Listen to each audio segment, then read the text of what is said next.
3 boys climbed into an abandoned house to play. Instead, they found Martin Brown. He was lying by a window on the 2nd floor, motionless, still very young. Newcastle, England, the Scotswood district, working-class quarters on the outskirts of the city. May 25, 1968, 3:30 in the afternoon. One of the boys ran to get adults. They called an ambulance and the police. The first theory seemed obvious: an accident. Martin could have climbed into the house, fallen, and hit his head. A broken bottle lay nearby. There were traces of some kind of liquid on his lips. Perhaps he had drunk something from that bottle. His parents confirmed. Martin had been playing in the street near the house. Nothing unusual. But the pathologist recorded something strange. It didn't fit the accident theory. There were pinpoint hemorrhages on Martin's neck. Petechiae. That is what they are called in medical reports. This is one of the signs of asphyxia. Such marks do not occur during a fall, nor do they occur during poisoning. There were no signs of a struggle at the scene. No scratches or bruises on Martin. No fingerprints or evidence pointing to anyone specific. The police were at a standstill. On one hand, there was a medical conclusion that didn't fit the accident theory. On the other, a total lack of suspects, motive, or direct evidence. The case was classified as suspicious. But without clear leads, it was placed in a stack with other unsolved cases. Scotswood was a troubled neighborhood. The police had enough work to do. The investigation effectively stopped before it could begin. After all, in this place, tragedies sometimes seemed like just a part of the surrounding landscape. West Newcastle, a working-class district that had grown around coal mines and shipyards back in the 19th century. By 1968, the mines were closing one by one, and the shipyards were mass reducing their staff. The area was slowly sinking into decline. Long rows of monotonous brick houses, so-called terraces, narrow alleys, tiny courtyards. The first thing that catches the eye in archival photographs is the total greyness. Smoky walls, dull sidewalks, leaden skies, and everywhere, abandoned buildings. After the factories closed, there were more and more of them. Empty houses, former workshops, warehouses. No one demolished them. No one guarded them. They stood for years, with broken windows and sagging roofs. For local residents, this was familiar scenery. For the younger ones, it was the perfect playground. In the 60s, in such neighborhoods, no one particularly kept track of where teenagers and toddlers spent their time. It was considered the norm. Fathers worked or looked for work. Mothers were lost in household chores, and the street did the raising. From morning till evening in Scotswood, one could observe the same scene. Groups of children of various ages dashing between buildings, climbing construction sites, playing in the ruins. The boundaries between one's own and someone else's yard had practically vanished. Everyone knew everyone. They were all neighbors. It would seem to be completely safe. In reality, however, it meant the opposite. No one was personally watching any specific child. Everyone watched everyone, which meant no one watched anyone. The adults grew accustomed to the swarming little ones everywhere, and the younger children became part of the background. It was in this environment that Mary Bell grew up, very young. Tomorrow is her birthday. She lived on White House Road, just a couple of minutes' walk from that very abandoned house on St. Margaret's Road. She was known in the neighborhood, short, dark-haired, with sharp facial features. One of those who immediately sticks in the memory, not because of beauty, but because of some kind of internal strangeness. Neighbors later recalled various things. Some insisted that Mary always seemed too mature for her years. She spoke like an adult, looked like an adult. Others remembered her pathological lying. She could lie without any benefit, not to avoid punishment, but just for the sake of the process. With a completely calm expression, Mary would tell stories that had nothing to do with reality. Her family had a bad reputation in the area. Mary's mother, Betty, had a reputation as a woman with a foul temper. She often disappeared from the city for several days, leaving her daughter with neighbors or relatives. What exactly she did on these trips, people in the neighborhood preferred not to discuss aloud. No one really saw Mary's father. Betty married several times, and the men in the house were constantly changing. What happened behind the closed doors of their apartment? Neighbors could only guess. Sometimes screams were heard, sometimes bruises were seen on the girl. But in Scotswood, in the late 60s, this too was a familiar detail of everyday life. Family dramas remained behind the threshold.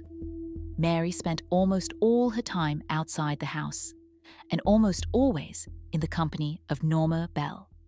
Norma was 2 years older. Despite having the same surname, they were not related. Bell is a common name in those parts, a simple coincidence. The girl lived nearby, and for some reason became Mary's shadow. They were complete opposites. Norma was large, awkward, and slow. Teachers later characterized her as a follower, easily influenced by others. Mary, on the other hand, was quick, clever, and always knew what to say. In their pair, it was immediately clear who the leader was. This duo was constantly seen in the neighborhood. They were seen everywhere. On the roads, in dead ends, in vacant lots. They sometimes played with the others, but more often kept to themselves. Two figures drifting from one yard to another. A daily element of Scotswood that no one paid attention to. On May 25th, when Martin Brown was found, both were somewhere nearby. There was nothing unusual in this. The whole neighborhood was on the street. Everyone saw something, or thought they saw something. And soon, frightening things began to happen. Small things, almost imperceptible against the backdrop of what happened to Martin. Now, if you put them together, the picture was sinister. The day after Martin was found, someone broke a window in the local nursery school. Ordinary vandalism, if not for one detail. Inside, on the wall, notes were found. Several scraps of paper with crudely scrawled words. One of them mentioned Martin. Moreover, it was in such terms that the staff immediately called the police. The handwriting was uneven. The notes were clearly written by someone who had not yet mastered literacy. The police documented the find, but gave it little weight. There were plenty of hooligans in the area. They decided it was someone's sick joke in light of the high-profile tragedy. The notes were added to the case file, and the window was boarded up. Life in Scotswood went on as usual. No one thought to check where Mary and Norma were that evening. The thought simply couldn't have crossed anyone's mind. They were part of everyday life. Two neighbor girls hanging around with nothing to do. What could they have to do with it? The summer of '68 was just beginning. There were 2 more months of vacation ahead, a time that Scotswood would live through in a deceptive and anxious calm. July 31st. A little over 2 months had passed since the day Martin Brown was found. During this time, he had been almost forgotten. The case gathered dust in the archive, marked suspicious. but unsolved. Life in Scotswood had finally returned to its usual rhythm. Summer was in full swing. On that day, little Brian Howe was playing in a vacant lot between the houses. Just a toddler, but for Scotswood, this was normal. Here, small children ran the streets without close supervision. Older brothers and sisters watched, only out of the corner of their eyes. In the evening, Brian was missed. He didn't return for dinner. His mother went out onto the porch, called her son, and then walked around to the neighbors. The boy was nowhere to be found. By nightfall, it became obvious. This wasn't a case of just staying out late. They called the police. The search began immediately. For Scotswood, this was atypical. Usually, the authorities were in no hurry to react to calls from working-class outskirts. But 2 months ago, a tragedy had already occurred here under strange circumstances, and Martin Brown's case formally remained open. The coincidence was alarming. All night, the block was combed with flashlight beams. Police officers, local volunteers, and relatives of the Howe family peered into every gap. Abandoned houses, basements, attics. By morning, practically all of Scotswood had been searched. Brian was found on August 1st in a vacant lot, overgrown with weeds, just a couple of 100 meters from his house. This spot had been inspected the day before. The constable who discovered the boy later claimed that on the evening of the 31st, he had definitely passed that area, and no one was there. This meant one of two things. Either Brian had been moved there after the first raid, or the attacker had very skillfully hidden him among the trash and grass so that nothing could be seen in the dark. Both options pointed to the fact that this was not an accident. The pathologist confirmed the worst fears. The same signs found on Martin were discovered on Brian's neck. Petechiae, asphyxia. But this time, the perpetrator left additional marks. Skin damage was recorded on Brian's stomach. Shallow but distinct lines made with a sharp object, most likely a blade or a shard of glass. They formed the letter M. Furthermore, there were scissor marks on his legs, and part of the hair on his head had been crudely cut off. Whoever did this was not trying to hide the evidence. On the contrary, everything looked as if the perpetrator wanted to leave their mark, their signature. For the investigation, this changed everything. If what happened to Martin Brown could still be written off as a tragic accident, there was no longer any doubt. Someone was operating in Scotswood who purposefully chose victims and left messages. Martin's case was immediately pulled from the archive.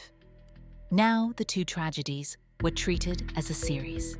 The picture that began to emerge frightened even experienced detectives. Both victims were very small. Both cases involved asphyxia without signs of an active struggle. It was as if the children knew the attacker, or, at the very least, were not afraid of them.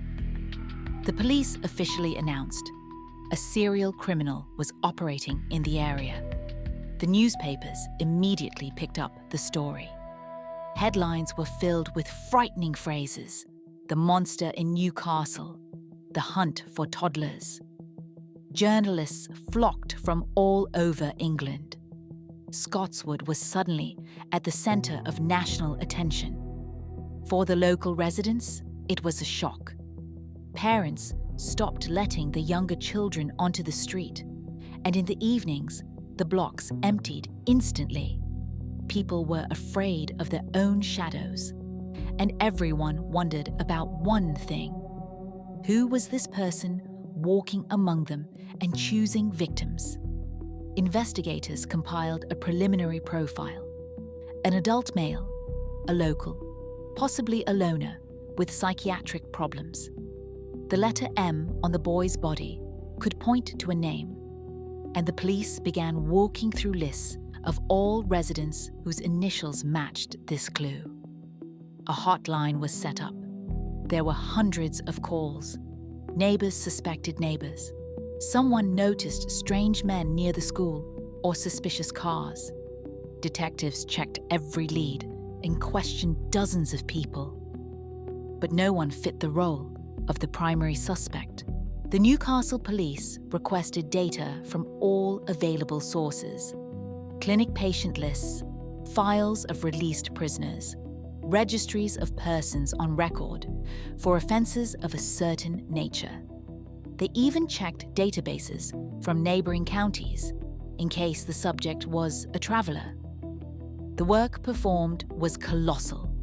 Dozens of names, hundreds of pages of reports. Each subject had to be checked personally. Their location on the days of both crimes had to be established, and their connection to the area had to be found. The first candidates appeared quickly. In the archives, they found several people who theoretically fit the compiled profile. Individuals with a history of uncontrolled aggression, patients with diagnoses capable of explaining such cruelty. One by one, they were called into the station. Alibis were checked. Points of contact with the victims were sought. And one by one, they were crossed off the list. The first candidate had an ironclad alibi for July 31st. He was in the hospital following surgery. The second suspect had been living in Manchester for 3 years. The third turned out to be an elderly man who could barely move without assistance. This continued week after week. Each time a promising lead appeared, the check ended in nothing. Meanwhile, in the crowds of people discussing the news, 2 familiar figures constantly flickered: Mary and Norma. They were everywhere. Something was happening. Hanging around patrol cars, asking questions of journalists and neighbors. To adults, it looked like ordinary curiosity. However, Mary behaved differently. There was no fear or sympathy in her eyes. She looked engaged, as if this were a thrilling game in which she was taking a most active part. On August 3rd, Brian Howe's funeral was held in Scotswood. A small coffin, a crowd of mourners, a tearful mother. The whole street came out to see the boy off on his final journey. And there, in the crowd, stood Mary Bell. She had come to watch. Those who saw her that day later remembered a chilling detail. While everyone around was crying, a slight, half smile played on Mary's face, as if she knew a secret unavailable to the others. One of the neighbors even rebuked her for this, demanding she show respect. Mary only looked back calmly, shrugged, and walked away. In the meantime, the police continued to search for an adult male with psychiatric disorders. The experienced detectives were absolutely certain of their profile. They were wrong. The detectives had bet on an adult male and were sure they were looking in the right place. But while they were checking the alibis of local workers, Scotswood began to fill with strange notes. A few days after Brian Howe's funeral, a new series of such messages was found in that same nursery school. It wasn't just one random piece of paper, but dozens of scraps laid out as if the author had walked through the building calmly and without haste. They were found everywhere, shoved between book pages, hidden under windowsills, tucked into gaps between floorboards. The content of the found slips was terrifying. On scraps of paper, in crude, barely legible handwriting, sinister revelations were scrawled. The author claimed they committed the crimes simply because it brought them pleasure. In one of the letters, Martin Brown was mentioned by name. Another contained details that had not been released to the press and were known only to the police. The investigation took the find seriously. Samples were immediately seized and sent to experts. The experts said one thing: an adult did not write this. The uneven letters, inverted symbols, and spelling mistakes were characteristic of someone who had only recently mastered literacy. According to the specialist's estimates, the author was very young. For the detectives, this became a serious dilemma. They were looking for an adult psychopath, while on the table lay letters from someone who still attended primary school. How could these facts be reconciled? Theories were put forward one after another. Perhaps the letters were just a sick joke. Perhaps the real criminal forced one of the younger children to write these lines to confuse the investigation. None of the theories suggested the obvious: that the author of these lines was the very person they were hunting. A large-scale check was organized.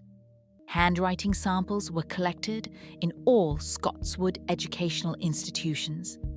Every student had to write several sentences under dictation. It was a colossal amount of work. Hundreds of sheets that had to be manually compared with the originals. Experts identified several dozen questionnaires that had similarities to the letters, but not a single sample gave a 100% match.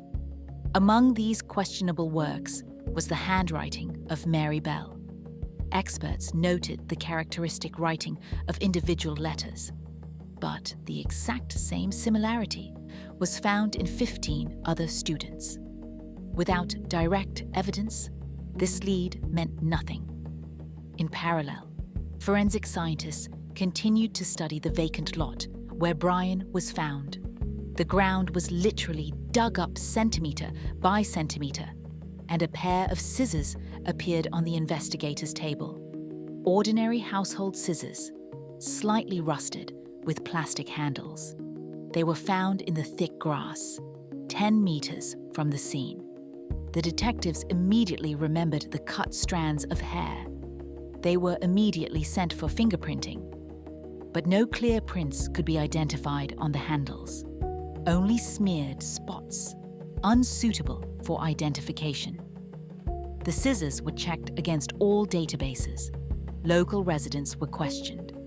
No one had reported them missing. Another miss. In parallel, the experts continued to analyze the evidence. And the deeper they delved into the details, the more strangeness they discovered. Take the method of force. The pathologists noted that the pressure on the neck in both cases was relatively weak, sufficient to cause asphyxia, but not leaving deep ruptures or fractures. For an adult male, this was uncharacteristic. Usually, manual force leaves pronounced hematomas or damage to the larynx. Here, the picture was different. Experts suggested the subject might have intentionally controlled the force, wishing to prolong the process. This fit the image of a sadist, but it still raised questions. Another detail was the total absence of signs of resistance on the victims. No defensive scratches on the hands or bruises.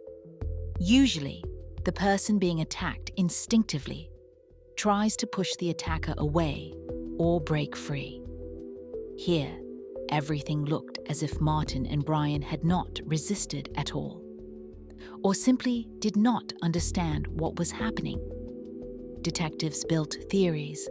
Perhaps the culprit approached under the guise of an acquaintance, offering a toy or sweets. Perhaps the children simply did not perceive them as a threat. The latter was closest to the truth, but not at all in the sense the investigation implied. The investigation was going in circles. The police had notes written in immature handwriting, scissors without fingerprints, and a frightening mark on the victim. The scattered fragments refused to form a general picture, and the messages continued to appear.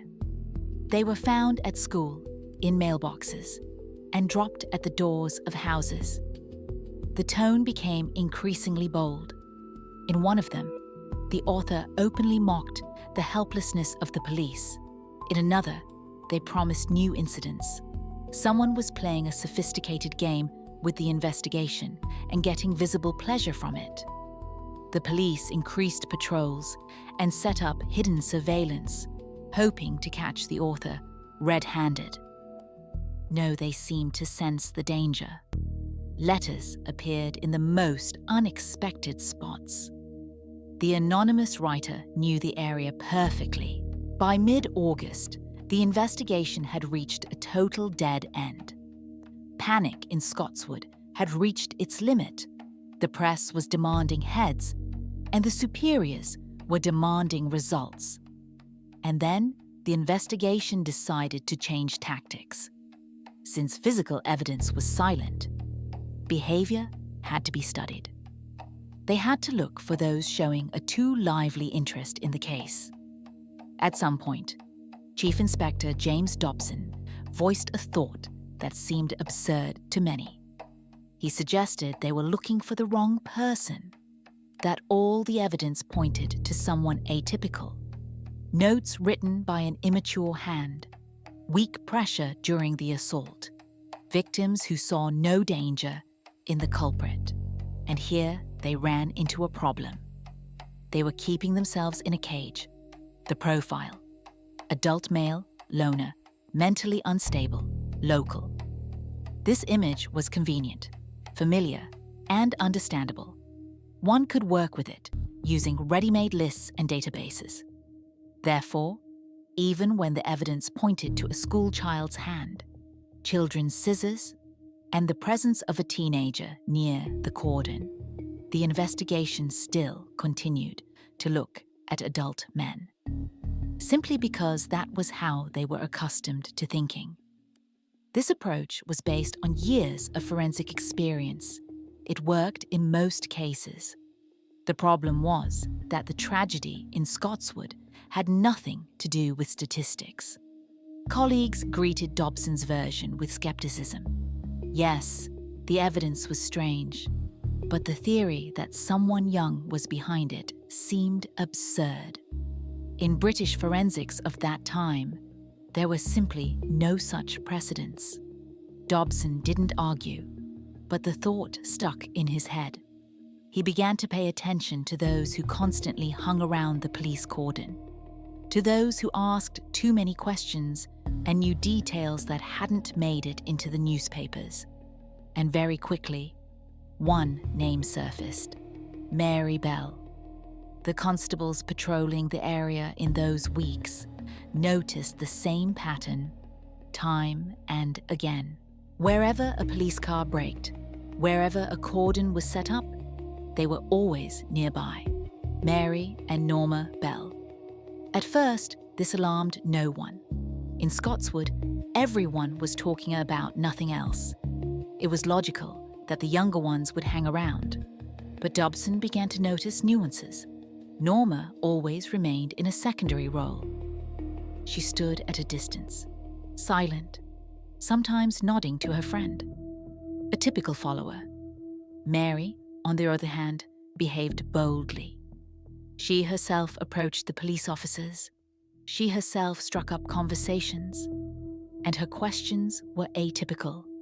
Usually, people ask if anyone has been caught or if it is safe on the streets now. Mary was interested in frightening specifics: how he lay, what exactly was visible immediately after discovery, what clothes were on him at the moment he was found. One of the constables later remembered this dialogue. He said Mary looked at him in a way that teenagers don't look, where they ask about something scary. There wasn't a drop of fear or disgust in her eyes. She was just extremely interested, without a shadow of fright or revulsion, as if she was studying a rare exhibit in a museum. Mary constantly turned up at the vacant lot, at the Howe house, at the nursery school, and everywhere she pushed the same thing. Details of the posture, details of the clothing, a total lack of embarrassment or fear, while her face remained perfectly calm and cold. When Dobson began to shake the neighbors again, things surfaced that had previously been swallowed up in the general commotion. They remembered how, a couple of days after Brian's funeral, Mary knocked on his door. The boy's mother opened it.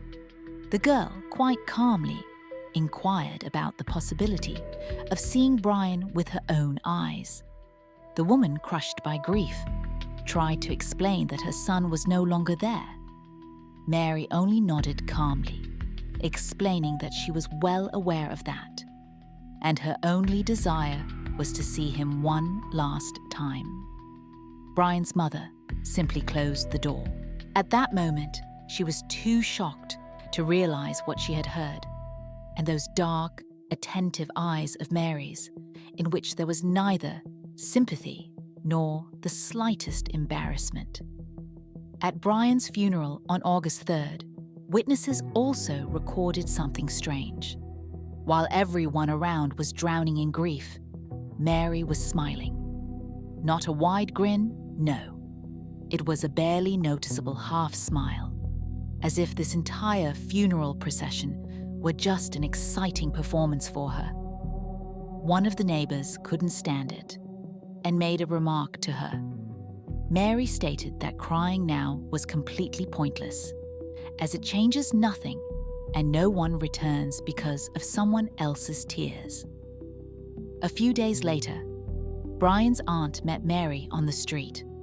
The girl approached to express her condolences, but she did it as if discussing a common weather forecast, and at the end, she added that Brian was probably quite calm in his final minutes because someone very familiar was with him at that moment.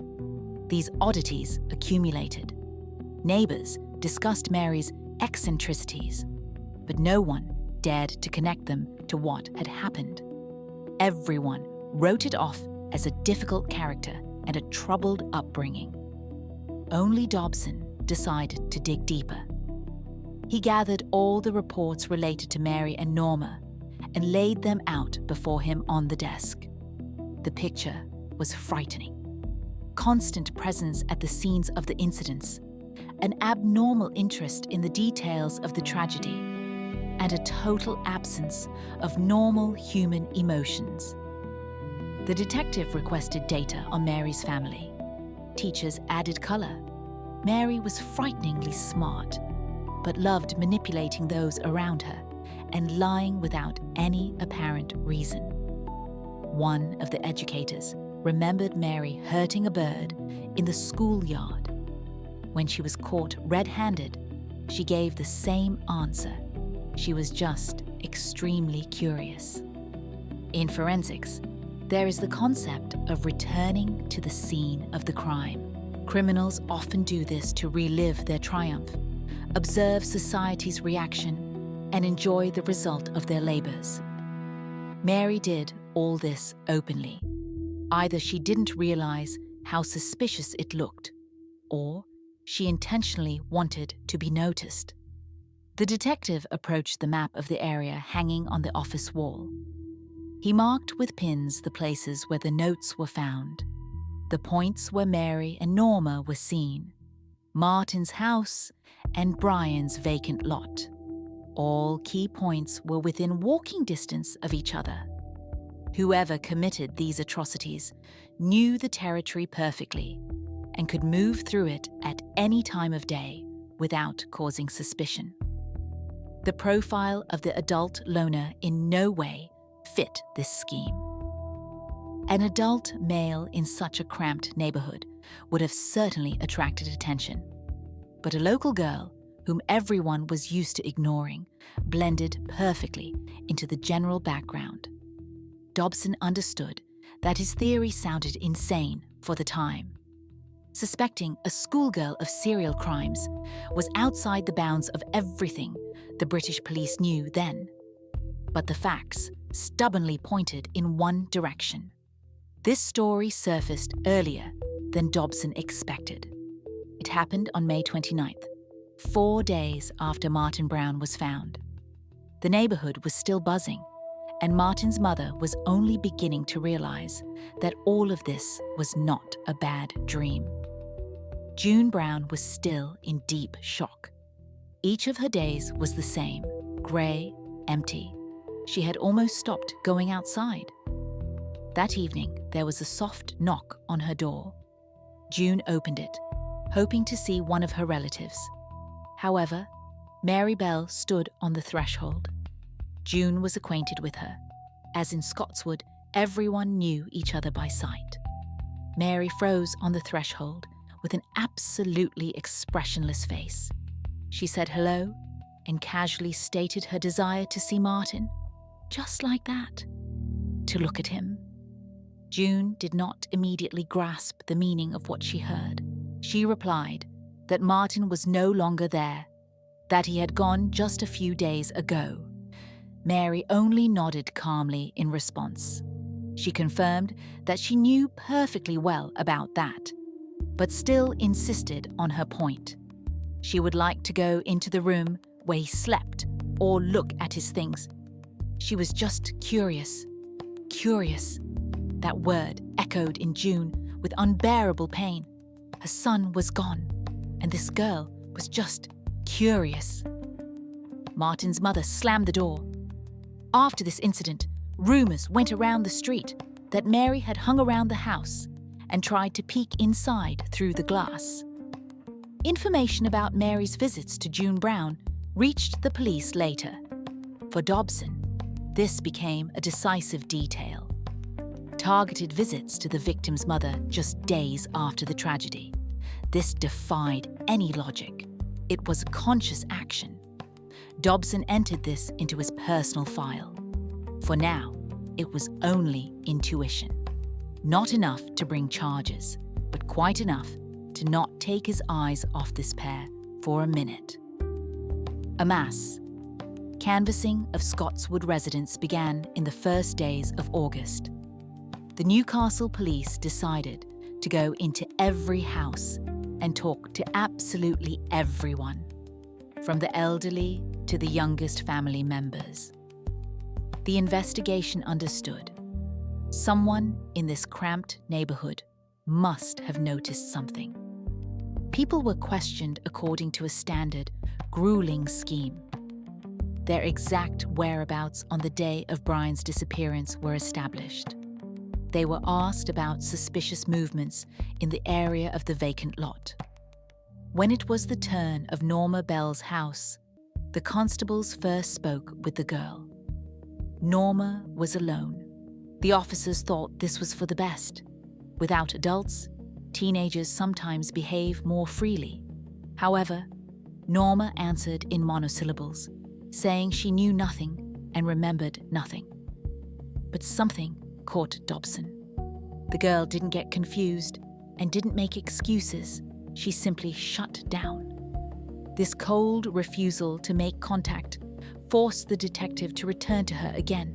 A few days later, Norma was officially summoned to the station. Norma came with her mother and looked truly frightened. This was not the usual fear of the police. She behaved like someone literally crushed by the weight of a dangerous secret. Her hands were visibly shaking, and her eyes constantly darted around the office. Dobson asked the mother to wait in the corridor. Left alone with Norma, the detective changed tactics. He didn't press her, but spoke about Mary, about their friendship, and about how they spent their free time. The girl immediately tensed up. Her whole posture betrayed a staggering level of stress. Dobson realized she was the weak link. He continued to speak softly, assuring Norma that her honesty now was the only way to avoid problems in the future. After a long, agonizing silence, the girl broke down and began to cry, gradually moving into a story that completely turned the course of the entire investigation. According to her testimony, on July 31st, Mary invited her for a walk and purposefully led her to the vacant lot. When they arrived, Brian was already lying in the grass motionless. Norma claimed her friend immediately confessed to the deed and behaved frighteningly calmly, as if speaking about an achievement. Then followed details that changed the seasoned detective's entire perception of the case. Norma told how Mary used a fragment of a razor blade to inflict physical marks on the victim. She also described in detail the use of scissors to cut off strands of hair. Mary allegedly laughed, saying the police would search for an adult man anyway and would never find them. According to Norma, she was paralyzed with terror and could not run away, especially since Mary directly threatened her with a similar fate in the event of a confession. For almost 3 weeks, the girl kept this silence, fearing revenge from her friend. Dobson recorded every word. The details of Norma's story matched the non-public case materials with chilling accuracy. The specific nature of the injuries, the fact that strands of hair were missing, and the location of the rusted scissors at a specific point in the vacant lot. These details were never discussed publicly, and Norma simply could not have known them if she had not actually been at the scene. The Newcastle investigators finally had direct testimony pointing to a specific person. Legally, the situation remained extremely difficult. The word of one minor against the word of another, with a complete lack of biological evidence. In 1968, the capabilities of forensic scientists were extremely limited. Nevertheless, the police finally had a name and a coherent version of events. However, the experienced detective noticed another oddity. Norma carefully portrayed herself as only a passive, frightened observer, completely absolving herself of any responsibility. It was obvious she was withholding something about her real role, but at that moment, it was a secondary issue. Norma's role in this story was complex. She was present at the second incident, saw everything with her own eyes, and did not call for help. On the other hand, she acted under extreme psychological pressure. The investigation qualified her participation as complicity under duress, which did not remove responsibility, but mitigated guilt. The girl's testimony was a breakthrough, but it was not enough for a charge. The detectives needed independent and objective confirmation that would not fall apart in court. First, they compared Norma's story with the case materials, with the small details that were never discussed publicly. If Norma had really been in the vacant lot that day, she had to know things available only to an eyewitness. The cross-check took a long time. Detectives worked with crime scene reports, with the pathologist's conclusions, and with photographs, comparing every claim point by point. The result was staggering. Norma described the posture in which Brian lay, and it completely matched the inspection diagram. On his back, arms along the body, head turned to the right. She described the clothing without error and accurately pointed out the spot in the vacant lot near the concrete blocks. But the most important part was the injuries. The letter on the stomach, the cut strands of hair, and the scratches. These details were intentionally not reported to the press to filter out false confessions. Norma could not have learned this from the newspapers. She knew it because she saw it all herself. Moreover, she pointed out to the investigators exactly where the razor blade fragment was hidden in the grass. In addition to words, material evidence appeared. Forensic analysis found fibers from Mary's and Norma's clothing on the victim's things. For that time, this was a powerful connection. But the version was finally cemented by a slip-up by Mary herself. Trying to confuse Dobson, she let slip about the broken scissors. Only the police knew that the found tool had a faulty blade. The investigation brought in specialists, Dr. Orton and Dr. Westbury. The case was outside the scope of normal practice, and the doctors needed to give a conclusion on the degree of responsibility of the suspects. The findings on Norma were unambiguous: below average intelligence, high suggestibility, and a tendency to follow a stronger personality. In the doctor's opinion, she was under Mary's complete influence and had no will to resist. Dr. Orton noted that Norma felt a real, deep fear of her friend. The conclusion on Mary was different and much more disturbing. The doctors later said that in their entire careers, they had never met anyone like her among those so young. The first thing that stood out was her cleverness. Mary was very smart. She quickly grasped the essence, easily manipulated the conversation, and knew how to evade dangerous questions. On tests, she showed results characteristic of adults. But intelligence was only part of the picture. Much more important was what Mary lacked. She lacked empathy. The doctors conducted tests, and Mary answered correctly. She knew what sadness or fear looked like from the outside. But she didn't feel it herself. When asked about the victims, she answered indifferently, as if talking about something completely insignificant, like a broken toy. She felt no remorse and did not understand why everyone was so upset. In her worldview, she had simply satisfied her curiosity. Dr. Orton also noted pronounced manipulativeness. Mary constantly tried to control the conversation, trying to flatter or evoke pity by talking about difficulties in her family. These were not typical tricks. This was the behavior of a person who knows exactly which buttons to press. Mary's family history was heavy. Her mother, Betty, suffered from a psychiatric disorder. Neighbors spoke of her sudden fits of aggression and periods of total indifference to her daughter. There were persistent rumors that Betty had several times put Mary's life in danger while she was still an infant. Mary grew up where her life was worth nothing, and the adults behaved unpredictably and cruelly. According to archival social service reports, Betty was born in 1934 in Glasgow. She herself grew up in a dysfunctional family, without a father and with a mother who suffered from alcoholism.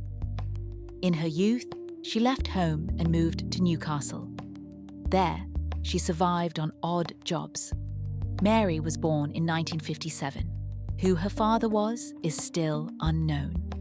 Betty gave different names at different times, got confused in her stories, and sometimes simply brushed the question aside. In social service documents, it was recorded that from the very beginning, Betty's attitude toward the newborn was pathological. Neighbors recalled her speaking of Mary as something unwanted, as a problem that had fallen on her and prevented her from conducting her usual business. In medical records, the inspector found several episodes. When Mary was very small, she was taken to the hospital with acute poisoning. The official version stated she had accidentally swallowed pills. Mary survived by a miracle. Betty got off with a warning then. A few months later, another incident occurred. Poisoning again and pills again. Once more, the same official version of negligence was recorded. The third episode occurred a bit later.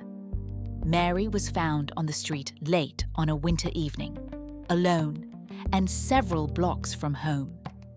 The temperature was near freezing, and Mary was wearing only a thin shirt. No shoes, no coat. Betty explained that Mary had run out of the house herself. Dobson turned the pages and found more and more cases. Falls down the stairs twice in 1 year. Strange burns on the hands. Bruises in places where they don't occur during normal play. Each time, it was written off as an accident. Each time, there were no consequences for the mother. Social services checked the Bell family several times. They compiled reports and expressed concern about the state of the housing and the conditions in which Mary was growing up. They recommended increased monitoring. But in England at that time, interference in family affairs was rare. The presumption of parental rightness was almost absolute. Without irrefutable proof of intent, it was impossible to take Mary from the family. The neighbors also knew, or at least guessed. They heard screams from the Bell's room and saw the marks on Mary. They noticed how Betty treated her in public, coldly, distantly, sometimes with open malice. But no one intervened. In Scotswood, family affairs remained family affairs. One neighbor told how she saw Betty holding Mary over an open second-floor window. Just at arm's length, looking down at the asphalt, the neighbor screamed in horror, and Betty slowly pulled Mary back into the room. Later, she explained to the authorities that she was simply showing the toddler the street. The testimony remained in the archive. No action was taken. Betty suffered from a psychiatric disorder. This was obvious to everyone who knew her. An exact diagnosis was never made, as she refused examinations and did not trust doctors. But the symptoms were evident: sharp mood swings, fits of aggression, and paranoid ideas. Betty was forced into things that put her in a vulnerable position. Investigation materials noted that strangers often came to the same room where Mary lived. Sometimes, Betty would put her daughter out in the hallway. Sometimes, she didn't even bother doing that. Mary saw and heard what was happening from a very early age. The final conclusion was harsh. Mary demonstrated all the signs of a psychopathic personality: a lack of conscience, pathological lying, and cold calculation. This was a rare diagnosis for such a young person. Usually, it is not given until adulthood. But here, the signs were too obvious. Experts found her sane. She understood that she was doing something wrong from the perspective of society. She simply didn't care. She was a person without a conscience. How does a person survive in such conditions? How is a personality formed when, from your earliest days, you are made to understand that you are a mistake, that your existence has become a problem for everyone around you, that your life is worth nothing? Psychiatrists gave different answers. Some break, withdraw into themselves, and become downtrodden. They carry a trauma throughout their lives that prevents them from existing normally among people. Others adapt differently. They learn not to feel and turn off empathy as a defense mechanism. If you don't care what they do to you, the pain becomes bearable. If you don't care what others feel, the world becomes simpler and more understandable. Mary, apparently, took the second path and went very far down it. Dr. Orton noted this specifically in his conclusion. He wrote that Mary's psychopathic traits might have been partially innate, but the environment in which she grew up did the rest. It reinforced these traits and turned a defense mechanism into a way of existence. Mary learned to trust no one because there was no one to trust. She learned to manipulate because it was the only way to get what she needed. She learned to lie because the truth never brought anything good. And she learned one main lesson. Power is everything. The one who controls the situation wins, and the one who is weaker becomes the victim. In Mary's world, there was no room for compassion. There were only those on top and those on the bottom. For her entire short life, Mary had been on the bottom, the one who was bullied and who people tried to get rid of. She controlled nothing. And then she discovered there was a way to change everything. There were those even weaker. Mary's interrogation. She was brought to the station accompanied by her mother and a social worker. By law, minors couldn't be questioned without the presence of adults. The interrogation was led by Inspector Dobson. He had prepared for this conversation for several days, consulting a psychiatrist on how best to approach a person with such a profile. Dr. Orton warned him, Mary would try to manipulate. She is smart, quick-thinking, and does not experience fear of authority. Ordinary pressure methods would not work here. The conversation began with simple questions about where Mary was on the day Brian Howe disappeared. She answered too calmly for her age. She sat straight, looked the inspector in the eye, and spoke clearly and confidently. There were no signs of nervousness or fear. She claimed she was just walking around the neighborhood alone and didn't remember anything special. When the detective mentioned the presence of a witness, Mary didn't even flinch. She only slightly tilted her head, as if she had heard something curious. And at that moment, she decided to seize the initiative. Mary stated that she was not to blame and had actually seen who really did it. She named a younger boy, a local known as a troublemaker. Mary began telling her version confidently, as if she had rehearsed it for a long time. At one point, almost in passing, she added a detail about scissors. She said he had small scissors in his hands, and there was something wrong with them. One part was broken or bent. Dobson let her finish without commenting on what he heard. Then he calmly picked up the crime scene investigation materials.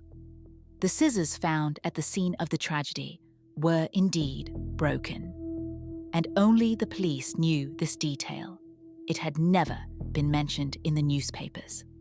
The named boy was checked immediately. He had an ironclad alibi. At the time of the tragedy, he was with his parents at the airport.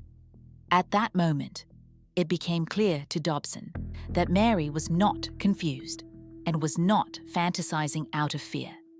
She was constructing a lie so that it looked real. But most importantly, she used a detail she should not have known.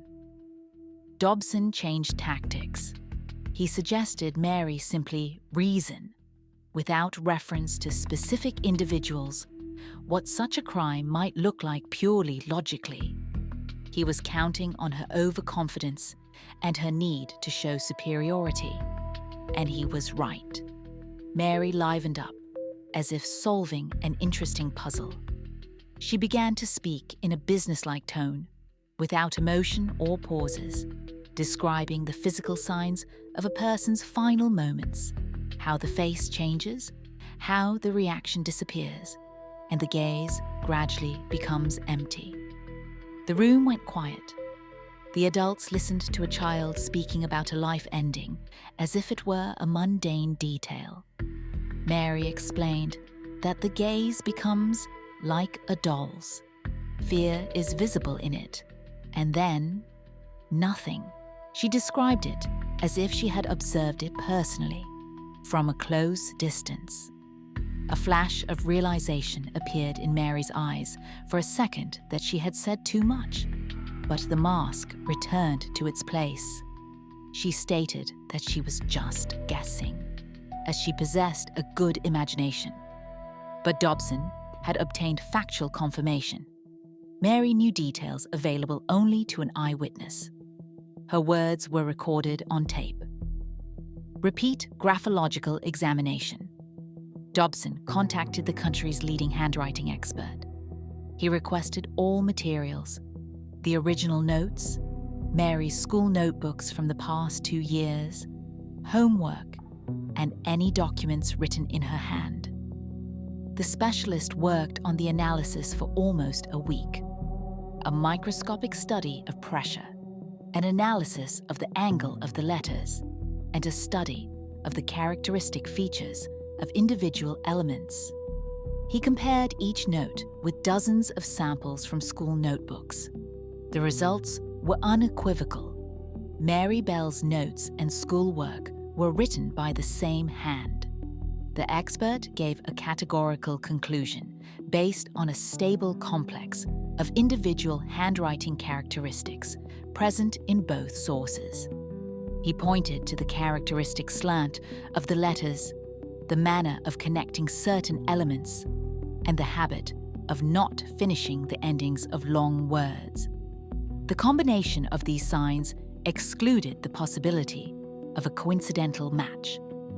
One detail was especially indicative. The letter M appeared in the case as a recurring motif. The investigation saw a certain pattern in this. The same letter was found during the examination of Brian Howe. This pointed to a consistent mode of operation by the author of the notes and the person who was on the wasteland that day. Now Dobson had everything. The testimony of Norma, a direct witness. The recording of the interrogation, where Mary describes details with a precision available only to someone who had seen it themselves. The psychiatrist's conclusion, and the graphological examination, linking her to the notes. Each piece of evidence individually could be contested, but together they created a picture that could not be explained otherwise. The prosecutor agreed. There was enough material for trial. The official arrest took place on the evening of August 7th, immediately after Brian Howe's funeral. Police cars braked almost simultaneously at 2 addresses, at the Bell family home on White House Road and at Norma's home on a neighboring street. The reaction of the 2 suspects was diametrically opposed, which once again confirmed the investigation's conclusions about their roles in this duo. Norma broke down instantly. As soon as the officers entered the house, she fell into hysterics. The girl sobbed loudly and uncontrollably, like a person who had carried an unbearable burden for too long and finally received the opportunity to be rid of it. While her mother unsuccessfully tried to calm her, Norma repeated through tears that she didn't want to do it, that she was forced, and that she was very scared. The officers led her out of the house and placed her in the car, where she continued to cry throughout the entire journey to the station. Mary behaved completely differently. When the police appeared on the doorstep, she met them with an expression of slight, almost detached curiosity. While Betty Bell screamed and demanded explanations, Mary silently watched the scene from the side. After the charges were read, she simply nodded. No tears, no protests. The girl imperturbably got dressed, took her jacket, and walked to the car as if she were going for an ordinary stroll. At the station, the suspects were separated into different rooms. It took a long time to work with Norma. It took the social worker almost an hour to bring her to her senses. Mary, meanwhile, waited for her turn with the same inscrutable look. She sat perfectly straight, hands folded on the table, methodically examining the walls. During the crime reconstruction on the wasteland, Norma led the police to a specific spot and showed exactly where, in the thick grass, a fragment of a razor blade was hidden. Her drawings and descriptions of the injuries matched with frightening precision what the coroner had previously recorded. Mary, in turn, chose a different tactic. She did not fully admit guilt, but tried to shift all responsibility onto her friend, claiming she only stood by and watched. However, while trying to accuse Norma, Mary began to provide details that only the perpetrator could know. She was unerringly oriented on the terrain and described Brian's condition in his final minutes as if it were a dry statement of facts. When the conversation turned to the letter on the stomach and the cut hair, Mary began to get confused in her own versions. Trying to present herself as a witness, she described the nature of the injuries with a level of detail that is impossible for a casual observer. She accurately indicated the place where the scissors had been thrown and explained exactly why they should be sought there. For Dobson, this became the final proof. Mary possessed closed information that the investigation had never disclosed. She spoke about Martin Brown and Brian Howe in a steady, routine voice, without pauses or the slightest sign of remorse. The inspector asked if she felt regret. Mary looked him straight in the eye and simply shrugged. She explained that she didn't quite understand the point of the question, because for her, it was just a way to find out what it's really like. Chronology of events. On May 25th, Mary acted alone. On that day, she was walking around the neighborhood and noticed little Martin Brown playing near an abandoned house. Martin lived on the next street and often ran around the area. Mary suggested showing him something interesting in the abandoned house. Little Martin did not see her as a threat. She was a familiar neighbor, slightly older. He agreed and followed her. They went up to the second floor. The building had long been empty, and the windows were broken. She approached Martin from behind while he was looking at something by the window. It was all over in a few minutes. Mary left him lying by the window and left the house as if nothing had happened. When Martin was found, a version of an accidental death arose. Although the pathologist recorded petechiae and other clear signs of asphyxiation, the overall picture and the lack of signs of a struggle at that time did not allow the investigation to confidently declare an intentional crime. There was not enough evidence, so the case was classified as suspicious and shelved. Mary watched all of this from the side. She saw the police arrive. She saw Martin's parents crying, and she saw the general commotion and panic. Apparently, she liked it. The very next day, while the neighborhood had not yet had time to cool down from what had happened, she broke a window in the local children's club and left the first notes there. Those same notes, with the mention of Martin and mocking comments addressed to the police. She began a game in which only she knew the rules.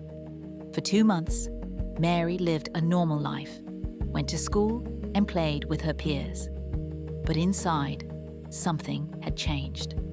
She had tasted absolute power over another person's life, and this experience demanded repetition. On July 31st, Mary was not alone. Over the past 2 months, she had begun to spend even more time with Norma Bell. Norma was 2 years older, but in their pairing, the roles were clearly distributed. Mary led, and Norma followed. It was a classic pairing of a dominant and a submissive personality. According to Norma's testimony, on that day, Mary called her to go for a walk on the Tin Lizzie wasteland. This time, Mary was excited, although she tried to hide it. She told Norma She wanted to show her something special. On the wasteland, they met little Brian Howe. He was playing alone among concrete blocks. Mary approached him and started a conversation, and Brian was not afraid. He saw familiar neighbors. Then events developed rapidly. Mary used force, and Norma, in her own words, froze in horror and could not move. When it was all over, Mary tried to hide Brian, covering him with torn grass and branches. She took a fragment of a razor from her pocket and began to make marks. Norma turned away, but she heard Mary explaining that she was leaving her signature, the letter M. Then Mary took the scissors and cut off several locks of hair. She said she wanted to take a souvenir, but then she changed her mind and threw the tool into the grass. Those same broken scissors, knowledge of whose damage would later become a fatal mistake for Mary during interrogation.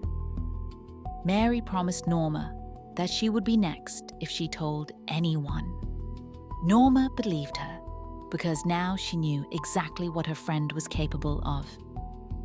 They left the wasteland as if nothing had happened. The trial began on December 5, 1968, at the Newcastle Assizes. The hall was overcrowded. Journalists from all over Britain occupied every available seat. Mary Bell and Norma Bell sat in the dock. There was a huge chasm between them, although physically they were separated by less than a meter. Norma looked frightened and depressed. She constantly looked back at her parents and occasionally wiped away tears.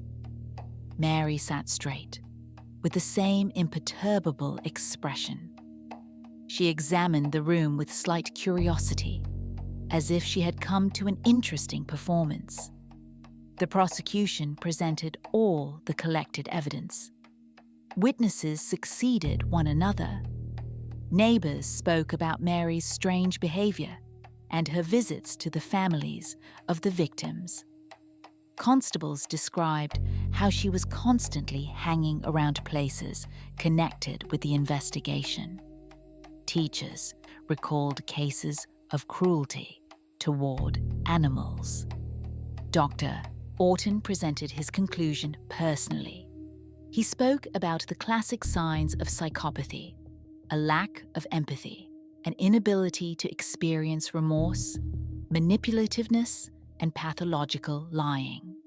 He also spoke about her past, about her mother with mental health problems, and about the attempts to get rid of Mary in infancy. The defense built its line on two arguments. The first concerned the age of the accused. British law required proving that a minor understood the illegality of their actions. The defense argued that at such a young age, full awareness is impossible. The second argument concerned Mary's past. The lawyers insisted that her mental state was shaped by a traumatic childhood, and she could not bear full responsibility. The psychiatrist's conclusion worked both ways. On the one hand, it confirmed that Mary understood what she was doing. On the other, the diagnosis of psychopathic disorder could serve as a basis for recognizing diminished responsibility. This was a thin legal line on which the entire case balanced. The process lasted 9 days. On December 17th, the jury retired for deliberation. They deliberated for almost 4 hours. In the case of Norma Bell, the verdict was not guilty. The jury accepted the defense's arguments that she acted under pressure. Norma burst into tears of relief. In the case of Mary Bell, the verdict was more complex. The jury did not find her guilty of murder, but found her guilty of manslaughter by reason of diminished responsibility. Mary listened to the jury's decision without any expression. She simply nodded, as if she had been informed of something mundane. The next day, the judge announced the official sentence.